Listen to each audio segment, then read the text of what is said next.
What if I told you there is a measurement approach that the largest advertisers in the world, Procter Gamble, Nike, Unilever, have been quietly using for decades, and almost no one in the digital marketing world is talking about it? It is called market mix modeling, and by the end of this video, you are going to understand it better than most agency heads do. Let us start with the simplest possible explanation. Market mix modeling, or MMM, is a statistical technique that looks at your historical business data and figures out what actually drove your sales. Not what a platform claims drove your sales, what actually causally moved the needle. Think of market mix model like a detective. You give it a crime scene, your historical sales data, and it goes to work figuring out who did what. How much of your revenue was driven by your TV ads? How much by your paid search? How much by the fact that it was the holiday season and people were going to buy anyway? How much by the economy being in good shape that quarter? Market mix model looks at all of those factors simultaneously and separates them out. It gives you a number, a contribution for each one. No guessing, no platform claiming credit. Just math applied to real data.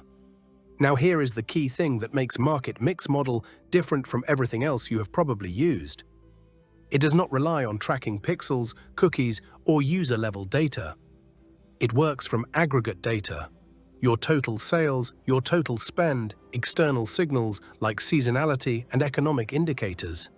Which means it is not affected by iOS privacy changes. It is not affected by cookie deprecation. It still works when your attribution data is a mess.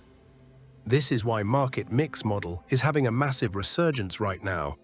In a world where tracking is breaking down, where iOS updates and cookie deprecation have made last-click attribution even less reliable than it was before, brands need a measurement approach that does not depend on tracking individual users. Market mix model is that approach. Here is a little history to put this in context. Market mix model was invented in the 1960s by econometricians working for the big CPG companies.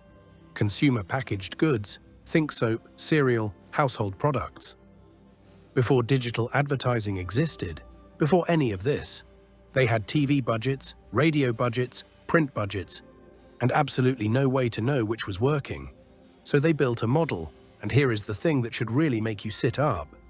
Google has Meridian, Meta has Robyn, which is actually open source. The biggest ad platforms in the world, the ones whose entire business model is built on telling you their attribution is accurate, are building tools to help you measure whether their attribution is accurate. That is not a coincidence. That is an acknowledgement. So if you have been waiting for a signal that market mix model is mainstream, that is your signal. The platforms themselves are handing you the tool to audit them. That is how confident they are that most advertisers will not bother. Okay, let us get into how this actually works. And I promised you, no equations. I am going to explain market mix model the way I would explain it to a sharp marketing director who has zero interest in statistics. Because the mechanics matter and they are not actually that complicated.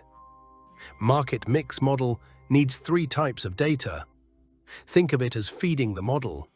What you put in determines the quality of what you get out.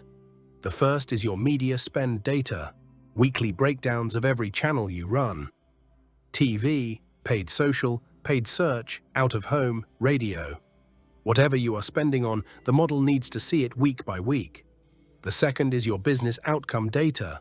Revenue, units sold, pricing changes, promotions, distribution changes.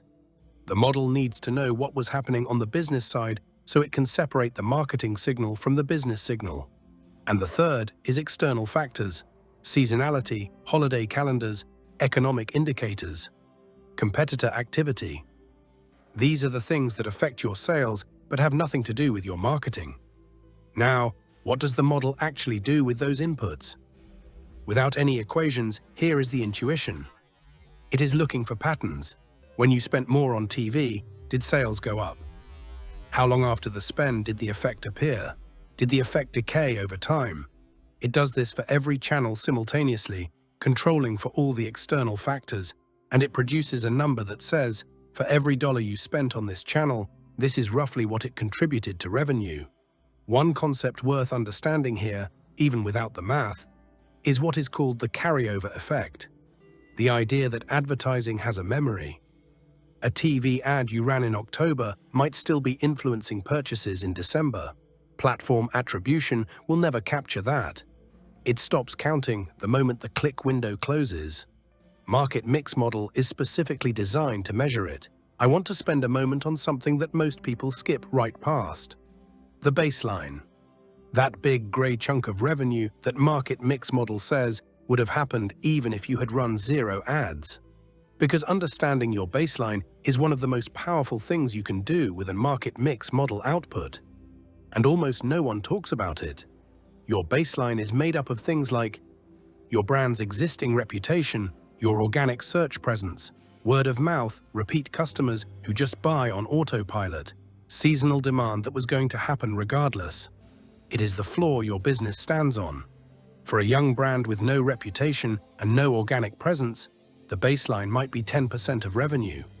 For a 20-year-old brand with strong awareness, it might be 60%.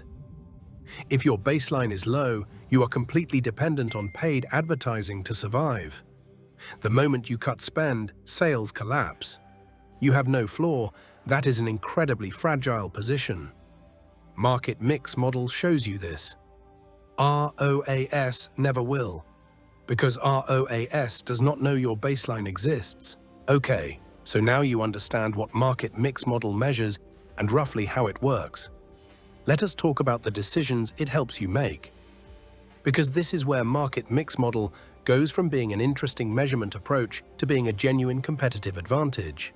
Decision 1. Where to put your next dollar. Market mix model shows which channel is below its saturation point, can absorb more spend efficiently. Decision 2. When to pull back without losing revenue.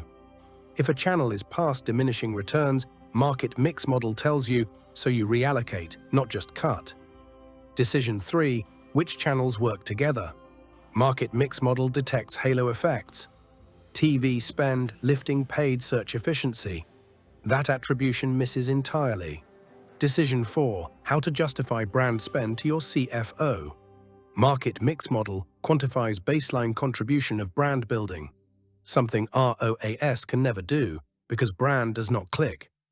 And Decision 5. How to plan next year's budget. Run scenarios. What happens if we shift 20% from social to TV?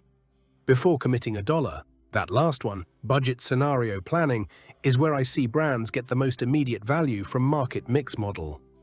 Instead of arguing over channel allocations based on who presents the best-looking dashboard, you can run a simulation. It is not a crystal ball, but it is a hell of a lot better than gut feel.